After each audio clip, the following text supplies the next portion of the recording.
Time Addicts is an Australian sort of low-budget crime thriller sci-fi film about Denise and Johnny. Both of them are drug addicts. They're like peas in a pod. However, they owe their drug dealers some money, and Kane wants to, take their thumbs if they won't do it. So they agree to do a job robbing a place and getting a duffel bag from a sleeping stranger in a creepy house. However, Kane mentions to not do the drugs that they're stealing because they'll make you go throughout time. And you think he's joking, but not really. There is actually a crystal meth in the house, and if they take it, they can start hopping around through time.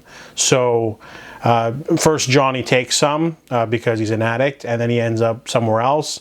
And then Denise does the same, but she's stalked by the sleeping figure, and more revelations come to light, and it becomes way more dramatic than it needed to be.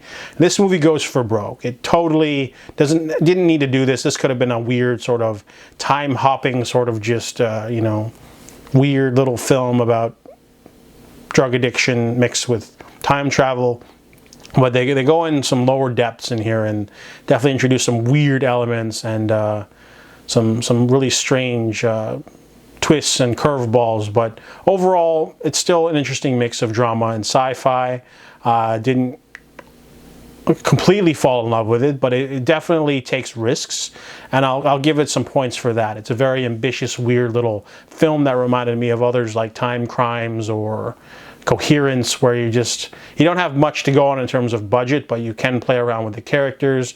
You can do a lot with very little, and Time Addicts is definitely a film that tries. So I give it a 6 out of 10.